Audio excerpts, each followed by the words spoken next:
एक बार की बात है, गौतम बुद्ध अपने शिष्यों के साथ बैठकर उन्हें कुछ समझा रहे थे। बुद्ध के सभी शिष्य बुद्ध को बड़े ध्यान से सुन रहे थे।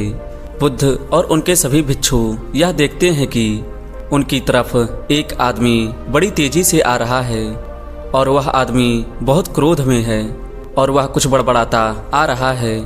उस व्यक्ति को देख गौतम बुद्ध के कुछ शिष्य समझ जाते हैं कि यह व्यक्ति कुछ गलत करने के उद्देश्य से गौतम बुद्ध के पास आ रहा है। इसलिए गौतम बुद्ध के दो शिष्य दौड़कर उस आदमी के पास चले जाते हैं और उसे रोक लेते हैं। वह उस व्यक्ति से पूछते हैं कि तुम कौन हो और तुम्हें किससे मिलना है। वह व्यक्ति बुद्ध के शिष्यों से कहता है कि मेरे रास्ते से हट जाओ, आज मैं इस बुद्ध को सबक सिखाकर ही रहूंगा। उस व्यक्ति की बात सुन गौतम बुद्ध के शिष्य उस व्यक्ति को शांत कराने की कोशिश करते हैं, पर वह व्यक्ति शांत नहीं होता। बुद्ध उस व्यक्ति को देखते हैं और मुस्कुराते हैं। फिर अपने शिष्यों से कहते हैं कि प्रिय भिक्षुओं, उसे मेरे पास आने दो, वह मुझसे कुछ कहना चाहता है। बुद्ध की आज्ञा का पालन करते हुए बुद्ध के शिष्य उस व्यक्ति के रास्ते से हट जाते हैं। फिर वह व्यक्ति बुद्ध के पास आकर खड़ा हो जाता है। जैसे ही व्यक्ति बुद्ध के पास पहुंचता है, वह बुद्ध को गालियां देना शुरू कर देता है। बुद्ध उस व्यक्ति की गालियां सुनते रहते हैं, परंतु उसे कोई भी उत्तर नहीं देते। बहुत देर तक बुद्ध को गालियां देने के बाद वह व्यक्ति अपने मन में सोचता है कि मेरी गालियों का तो बुद्ध पर कोई असर नहीं हो रहा है। यह देखकर गौतम बुद्ध के सभी भिक्षु क्रोध से भर जाते हैं, पर बिना बुद्ध के आज्ञा के कोई भी भिक्षुक अपना क्रोध प्रकट नहीं करता। वह व्यक्ति दोबारा से बुद्ध को गालियां देता है। फिर बुद्ध मुस्कुराते हैं और उस व्यक्ति से कहते हैं कि मित्र, तुम कुछ और कहना चाहते हो। जैसे ही वह व्यक्ति बुद्ध का यह प्रश्न सुनता है, वह भीतर तक हिल जाता है। फिर वह व्यक्ति बुद्ध को कोई भी उत्तर नहीं दे पाता और वह तुरंत वहां से चला जाता है।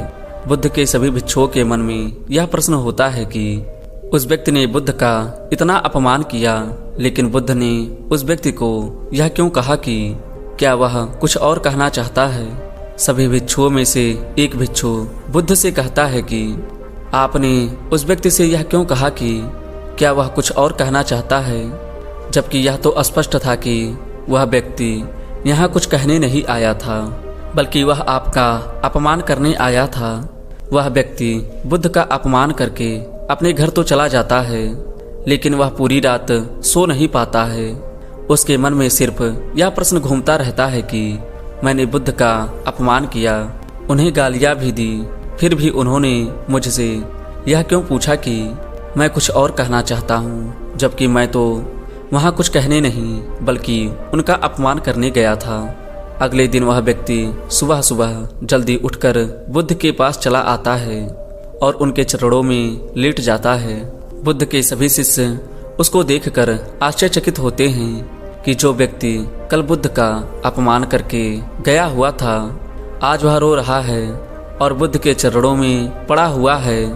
बुद्ध उस व्यक्ति को उठाते हैं और उस व्यक्ति से कहते हैं कि मित्र, क्या तुम कुछ और कहना चाहते हो। इतने में ही बुद्ध का एक भिक्षु बुद्ध को टोकता है और उनसे पूछता है कि बुद्ध, कल जब यह व्यक्ति आपका अपमान कर रहा था, तब भी आपने यही बात कही थी कि क्या तुम्हें कुछ और कहना है, और आज यह व्यक्ति आपके चरणों में पड़ा रो रहा है। आप तब भी यही बात कह रहे हैं, इसका क्या अर्थ है। बुद्ध कृपया कर हमें समझाइए।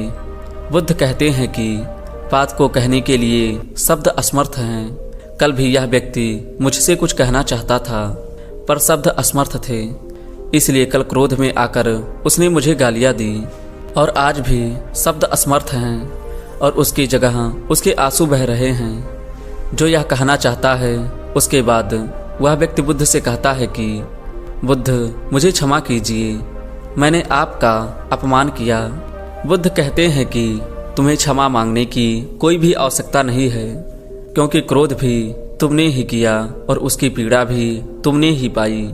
इसमें तुमने दूसरे किसी को क्या नुकसान पहुंचाया।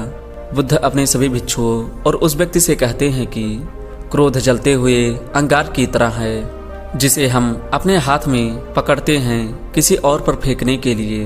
लेकिन हम ये भूल जाते हैं कि सबसे पहले उस अंगार से खुद का ही हाथ जलता है।